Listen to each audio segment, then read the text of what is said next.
کام کرتا ہے۔ وَإِذَا فَسَدَتْ فَسَدَ الْجَسَدُ كُلُّهُ، اور اگر یہ خراب ہو گیا پورا انسان کا جسم خراب ہو جاتا ہے۔ کیا مطلب ہے؟ اس حدیث کا منشا کیا ہے؟ اس حدیث مبارکہ کا منشا یہ ہے کہ جب انسان کا دل بنا ہوتا ہے تو پھر انسان کی آنکھ غلط نہیں دیکھتی۔ دل جب بنا ہوا ہوتا ہے تو کان غلط چیز نہیں سنتے۔ دل جب بنا ہوا ہوتا ہے تو پھر انسان کا دماغ غلط نہیں سوچتا۔ دل جب بنا ہوا ہوتا ہے تو انسان کے ہاتھ کسی غلط کام میں نہیں جاتے۔ دل جب بنا ہوا ہوتا ہے تو پھر انسان کے پاؤں کسی غلط کام کی طرف نہیں ہوتے۔ اور یہ دل بنتا کہاں ہے؟ یہ دل اہل دل والوں سے بنتا ہے۔ حکیم اختر صاحب کا شعر ہے بڑا بہترین، فرماتے اگر تمہیں صاحب دل کی صحبت نہ ملے گی اختر، اگر تمہیں صاحب دل کی صحبت نہ ملے گی اختر۔ صاحب دل کا مطلب کیا؟ ہر انسان کے اندر تو دل ہوتا ہے، پر کسی کا دل جو بنا ہوا ہوتا ہے، گناہوں سے پاک صاف ہوتا ہے، اس دل میں اللہ کی عشق کی محبت کی چنگاری ہوتی ہے، وہ ہزار مردہ دلوں کو اپنے ساتھ جو ہے چارج کر لیتا ہے، اسے کہتے ہیں صاحب دل۔ تو حکیم اختر صاحب فرماتے ہیں ارے اگر کسی کو صاحب دل کی صحبت نہ ملے گی اختر، ایمان بچ بھی گیا تو ایمان کی حلاوت نہ ملے گی۔ مطلب کیا ہے؟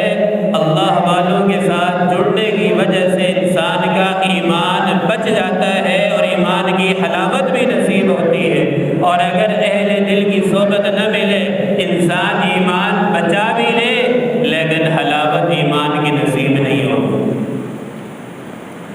تو دل جو ہے جب انسان کا بگڑتا ہے پورے اعضاء میں بگاڑ آتا ہے، پھر آنکھ غلط دیکھتی ہے، سوچ انسان کی غلط ہو جاتی ہے، جسم کا ہر اعضاء پھر گناہ میں پڑ جاتا ہے۔ دل غافل تو پھر سب غافل۔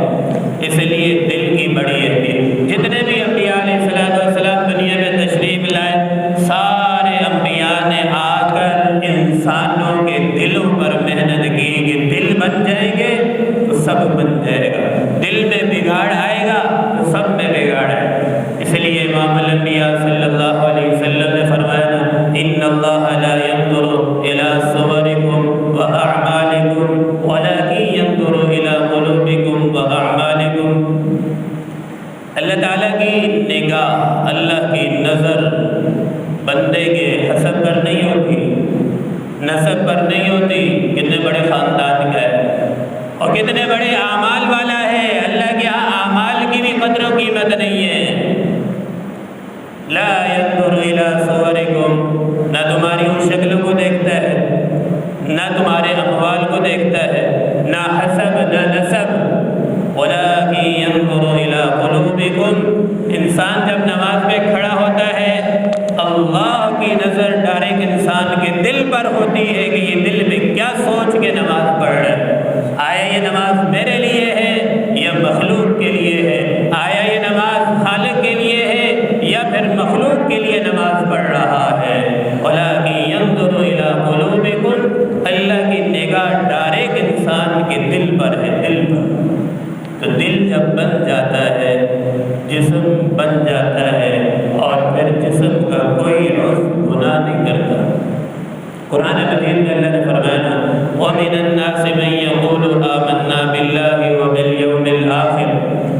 امام الانبیاء صلی اللہ علیہ وسلم کے زمانے میں پاکیزہ زمانہ ہے، معطر زمانہ ہے، جس زمانے میں نبی ہو، نبی کی صحبت جس کو مل جائے کتنی بڑی نعمت ہے۔ لیکن نبی کے زمانے میں منافقین بھی ہوتے تھے، صف اول میں نماز پڑھ رہے ہیں، آقا سے کہتے ہیں یا رسول اللہ صلی اللہ علیہ وسلم آمنا، ہم آپ پر ایمان لائے، باللہ و بالیوم الآخر، اللہ پر بھی ایمان لائے، آپ پر بھی، آخرت پر بھی ایمان لائے۔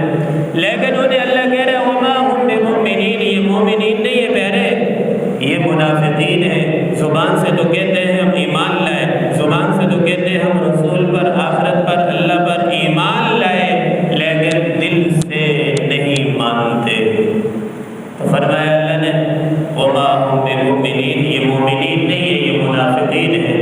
تو پتہ یہ چلا کہ دل جب بن جاتا ہے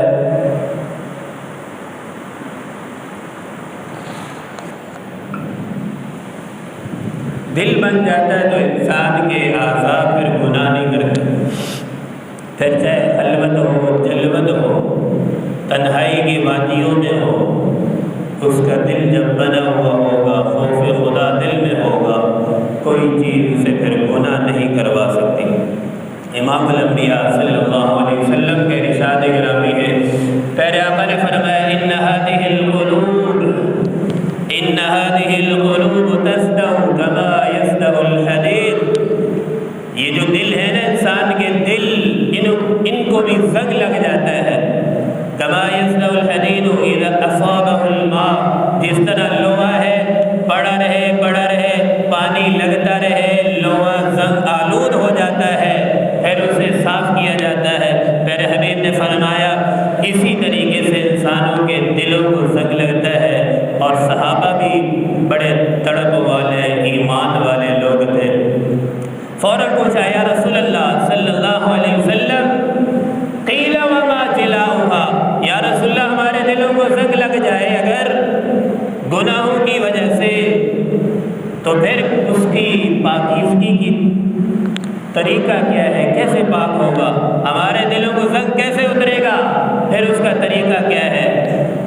اللہ کے نبی نے فرمایا قیل وما جلاؤها یا رسول اللہ قال کثرت الموت، فرمایا کثرت ذکر الموت، پھر موت کو کثرت سے یاد کرو۔ کیا مطلب ہے بیٹھ کے موت کرتے رہے؟ کیا طریقہ ہے یاد کرنے کا؟ پیارے آقا کے فرمان سے یہاں سے یہ پتہ چلتا ہے کہ ہر ہفتے قبرستان بھی جانا چاہیے، جا کر سوچیں اس قبر میں پڑا ہوا جو بندہ ہے یہ میرے سے حسن و جمال میں کہیں زیادہ تھا، مال و دولت میں، آہ و جلال میں، رتبے میں، آج کوئی اسے پوچھنے والا نہیں ہے، قبروں کے اوپر سے گزر رہے ہیں، کوئی اسے سلام کرنے والا نہیں، کوئی اسے ایصال ثواب کرنے والا نہیں ہے، ایک دن آئے گا میرا ٹھکانہ بھی یہی ہوگا۔ اس لیے شاعر کہتا ہے ذرا سنبھل کے چل، یہ چل چلوں کا راستہ ہے، 4 دن کی زندگی ہے۔ آدم صفی اللہ نہ رہے، موسیٰ کلیم اللہ نہ رہے، عیسیٰ روح اللہ نہ رہے، تو ہم کیا رہیں گے جب رسول خدا نہ رہے۔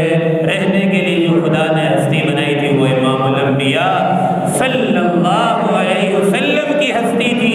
اگر رہتی اس دنیا میں، اس دنیا کے قابل اگر رہنے کے قابل تھی تو وہ ہستی امام الانبیاء کی تھی۔ جب امام الانبیاء نہ رہے تو ہم کیا رہیں گے؟ تو دنیا میں ہم آئے ہیں جانے کے لیے۔ جب انسان پیدا ہوتا ہے، انسان کے پیدا ہونے کے بعد ہر انسان کی پیشانی پر لکھا جاتا ہے الموت، الموت سے مرنا ہے۔ پیدا ہونا ہی یہ حادثہ ہے اور یہ پیش مقدمہ ہے کہ اسے موت آنی ہے، بچنا نہیں۔ کل نفس ذائقۃ الموت۔ تو میرے آقا نے فرمایا کثرت ذکر الموت، موت کو کثرت سے یاد کرنا۔ قبرستان جانا اس سے وصیت ملتی ہے، دل سے زنگ اترتا ہے،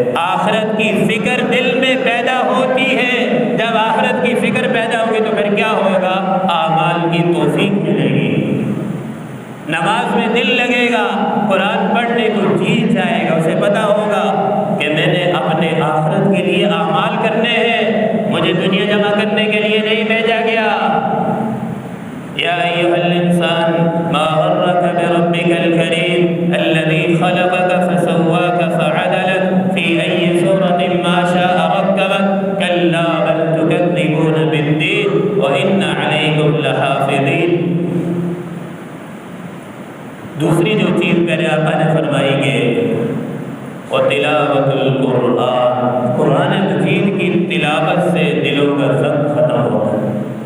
ایک تو موت کو یاد کرو، دوسری چیز میرے آقا نے فرمایا کہ تلاوت قرآن مجید کی تلاوت کرو۔ اس لیے بزرگ فرماتے ہیں کہ انسان روزانہ کی بنیاد پر قرآن مجید کی تلاوت کرے، صبح کا آغاز ہی تلاوت قرآن پاک سے کرے۔ جب آدمی سورۃ یاسین سے آغاز کرتا ہے صبح کا، تو حدیث مبارکہ میں آتا ہے جس دن آدمی اپنی ابتدا سورہ یاسین کی تلاوت سے کرتا ہے تو اس کے پورے دن کے کام اللہ رب العزت جو ہے آسان فرما دیتا ہے۔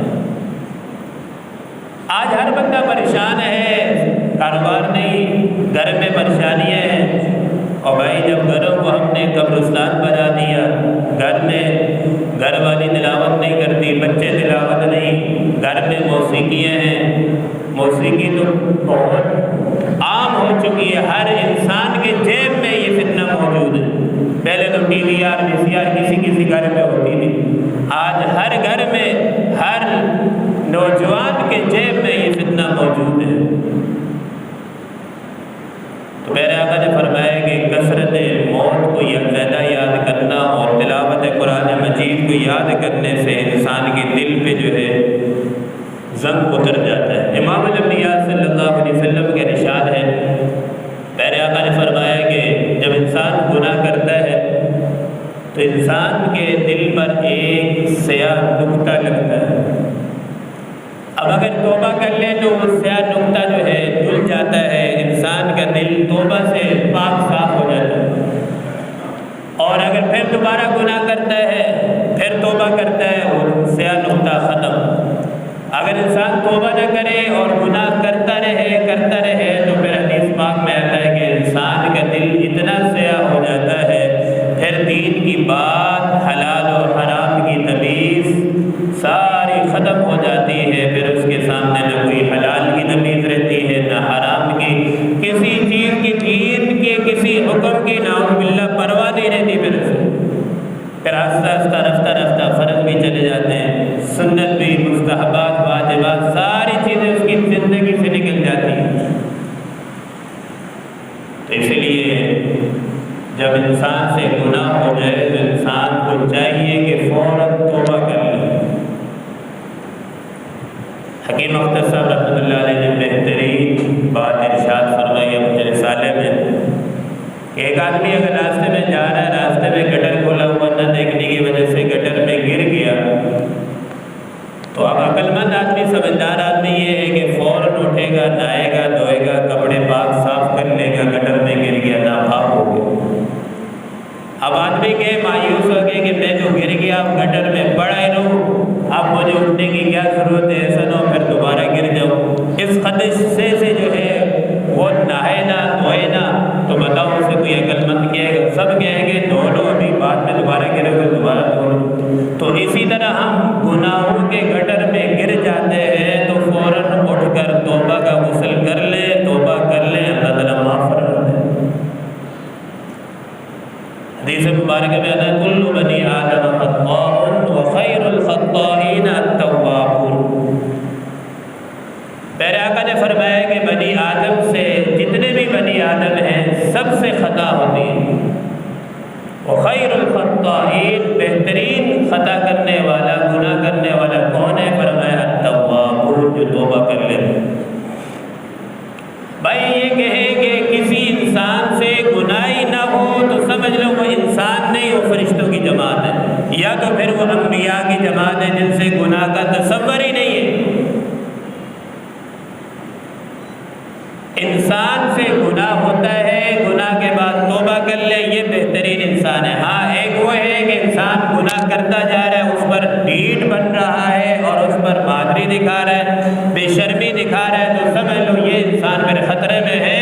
ایسے انسان کو اللہ تعالیٰ توبہ کی توفیق نصیب نہیں فرماتا، یہ کلمے کی موت اسے نہیں ملے گی، بغیر توبہ کے دنیا سے جائے گا، ایمان خاتمہ نہیں ہوگا، اسے خاتمہ سوء سے ملے گا۔ تو اس لیے گناہ کے بعد فوراً توبہ، ڈیٹ نہ، بادری نہ۔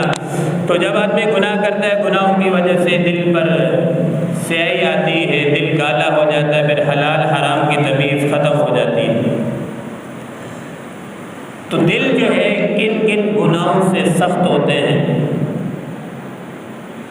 سب سے پہلی جو چیز ہے جس سے گناہ کی وجہ سے جو ہے دل سخت ہوتا ہے، وہ ہے کفر ہے۔ کفر ایک تاریکی ہے، ظلمت ہے، جس کی وجہ سے انسان کے جو ہے دل بالکل سیاہ ہو جاتا ہے اور دل سخت ہوتا ہے، بدبختی کی علامت۔ اور ایمان سے انسان کا دل منور ہوتا ہے، روشن ہو جاتا ہے۔ اس لیے آپ نے دیکھا ہوگا کئی اہل ایمان ایسے ہیں جب ان کے سامنے قرآن مجید پڑھا جاتا ہے یا رسول اللہ صلی اللہ علیہ وسلم کی احادیث مبارکہ یا کوئی فرمان سنایا جاتا ہے، زادتہم ایمانا، قرآن پاک میں اللہ نے اہل ایمان کی تعریف فرمائی کہ ان کے سامنے جب قرآن پڑھا جائے، اللہ کا فرمان پڑھا جائے، زادتہم ایمانا، ان کے ایمان میں اضافہ ہوتا ہے، ان کے دل نرم ہوتے ہیں اور فوراً آنکھوں سے ٹپ ٹپ آنسو گرتے ہیں۔ یہ کب؟ جب ایمان بنا ہوتا ہے، دل نرم ہوتا ہے اور اللہ اس کے رسول کی بات کو قبول کرتا ہے دل۔ اور جب دل سخت ہو جاتے ہیں تو پھر جتنی مرضی پورا قرآن سنا دے، ان کی آنکھوں سے آنسو نہیں نکلے گے۔ اور ایک دوسرا جو حدیث پاک میں آتا ہے، جب آدمی ایک جمعہ چھوڑتا ہے بلا کسی شرع عذر کے، تو اس کے دل پر بھی ایک سیاہ دھبا لگتا ہے۔ اگر وہ توبہ کر لے تو وہ دھبا مٹ جاتا ہے، پھر دوسرا جمعہ چھوڑے، تیسرا چھوڑے، تو اللہ تعالیٰ اس کا نام غافلین کی صف میں شامل فرما دیتے ہیں۔ قرآن مجید میں اللہ نے فرمایا نا وَأْمُرْ أَهْلَكَ بِالصَّلَاةِ وَاصْطَبِرْ عَلَيْهَا لَا نَسْأَلُكَ رِزْقًا نَحْنُ نَرْزُقُكَ وَالْعَاقِبَةُ لِلتَّقْوَىٰ۔ اللہ پاک فرما رہے ہیں کہ اپنے گھر والوں کو حکم دیجئے کہ وہ بھی نماز پڑھے اور خود بھی نماز کو قائم کرے۔ لا نسألک رزقا، اللہ پاک فرماتے ہیں ہم تم سے رزق کا سوال نہیں کرتے، نحن نرزقک، رزق تو ہم دینے والے ہیں۔ اتل ما اوحی الیک من الکتاب واقم الصلاۃ ان الصلاۃ تنہی عن الفحشاء والمنکر ولذکر اللہ اکبر۔ اللہ پاک فرماتے ہیں کہ بے شک نماز جو ہے انسان کو بے حیائی، برے کاموں سے، بیہودہ باتوں سے روکتی ہے۔ اب ہم اگر نماز بھی پڑھ رہے ہیں، بات نکل کر نجی زندگی میں جو ہے جھوٹ بھی چل رہا ہے، کاروبار میں دھوکہ بھی چل رہا ہے، سارے کام ہو رہے ہیں، حالانکہ اللہ کا فرمان ہے تنہی عن الفحشاء والمنکر، نماز میں حیائی اور برے کاموں سے روکتی ہے، تو پھر بھائی نماز یہاں کیوں نہیں روک رہی؟ اس لیے کہ جو نماز مقصود ہے، جاندار جو نماز ہے، وہ ہمارے پاس وہ نماز نہیں ہے۔ نماز کے آداب پورے نہیں، نماز کے لیے وضو کر رہے، وضو ٹھیک نہیں ہے۔ امام الانبیاء صلی اللہ علیہ وسلم نے فرمایا وَإِن كُنْتَ عَلَى نَهْرٍ جَارٍ فَاقْتَصِرِ الْمَاءَ، حالانکہ حضور صلی اللہ علیہ وسلم کا جو وضو تھا کتنے کم مقدار میں پانی استعمال فرماتے ہیں۔ جب آپ وضو کرتے ہیں تو اتنا پانی بہاتے ہیں جس سے انسان کی جو نماز کی روحانیت ملنی ہوتی ہے نا، وہ ضائع ہو جاتی ہے۔ وضو میں جب ہم سنت کے مطابق وضو کریں گے، پانی کا کم استعمال کریں گے، تو یاد رکھیں وہ نماز میں روحانیت لے کر آئے گا۔ جب وضو ہمارا سنت کے خلاف ہوگا تو سمجھ لیں وہ نماز میں روحانیت پیدا نہیں کر سکتا۔ پیارے آقا صلی اللہ علیہ وسلم نے فرمایا نا وَإِن كُنْتَ عَلَى نَهْرٍ جَارٍ، اگر تم جاری نہر کے اوپر، دریا کے اوپر بیٹھ کر وضو کر رہے ہو نا، تب بھی کم پانی استعمال کرو، کم پانی کا حکم دیے گئے، زیادہ نہیں۔ اور دوسری جو چیزیں ہیں ہمارے دل کو جو ہے سیاہ کرتی ہے، جس سے ہمارا دل جو ہے سخت ہو جاتا ہے، وہ ہے گناہوں کی وجہ سے۔ جب انسان گناہ کرتا ہے تو انسان کا دل اس سے سخت ہو جاتا ہے، اور جب دل سخت ہوتا ہے تو پھر یہ بدبختی کی علامت ہے، پھر کوئی دین کی بات انسان سننے کو جی بھی نہیں چاہتا۔ حضرت امام فضیل بن عیاض رحمہ اللہ نے بدبختی کی 5 نشانیاں لکھی۔ غنیۃ الطالبین میں یہ 5 نشانیاں موجود ہیں۔ پہلی یہ ہے، حضرت فضیل بن عیاض فرماتے ہیں کہ بدبختی کی پہلی علامت یہ قسوۃ القلب، دل انسان کا سخت ہو جاتا ہے۔ دوسری نشانی یہ ہے جمود العین، کہ اس کی آنکھوں سے آنسو نہیں آئیں گے، چاہے اس کے سامنے پورا قرآن مجید بیان کر دو، سنا دو، اس کی آنکھوں میں آنسو نہیں آنا، دل اس کا سخت ہے۔ اور تیسری بات یہ ارشاد فرمائے نشانی کہ طول العمل، وہ لمبی لمبی امیدیں باندھے ہیں۔ موت سر پہ کھڑی ہے، لمبی لمبی امیدیں، یہ کرنا ہے، یہ کرنا ہے، یہ کرنا، سارے منصوبے ذہن میں، اور انسان کو خبر بھی نہیں ہوتی کہ کس موڑ میں انسان کی شام ہو، اور انسان غافل چل رہا۔ امام غزالی رحمہ اللہ فرماتے ہیں کہ غافل انسان، کیا خبر تجھے جس کپڑے سے تیرا کفن بننا ہے، ہو سکتا ہے وہ کپڑا مارکیٹ فیکٹری میں بن رہا ہو اور تجھے خبر بھی نہ ہو۔ اور تیسری چوتھی وہ ہے کہ لمبی لمبی امیدیں باندھتا ہے۔ دیکھیں آپ صلی اللہ علیہ وسلم کی عمر مبارک 63 برس تھی، حضرت ابوبکر کی عمر 63 برس، حضرت عمر کی عمر 63 برس۔ اور حدیث مبارکہ میں امام الانبیاء صلی اللہ علیہ وسلم نے فرمایا کہ میراتی و 70 سنۃ، میری امت کی عمر کے جو لوگ ہوں گے ان کی عمریں ہوں گی 60 سے 70 کے درمیان۔ کوئی اکا دکا جیسے اللہ کی طرف سے پیکج مل جائے 100 110 شاد و نادر کوئی اکا دکا ہو، اور نہ 60 70 یہی عمر ہے۔ یہ تو انسان کو سمجھے سیدھا ہو کے بیٹھنے میں یہ ساری عمر نکل جاتی ہے۔ آخرت کے حساب سے 2.5 منٹ کی زندگی ہے، تو اس 2.5 منٹ کی زندگی کو اللہ کے حکموں کے مطابق بنا لے گا، اللہ تعالیٰ آخرت میں اسے نوازیں گے، دنیا میں بھی آخرت میں بھی۔ اور چوتھی جو نشانی ہے بدبختی کی وہ یہ ہے کہ اس کا دنیا کی طرف میلان بڑھ جاتا ہے۔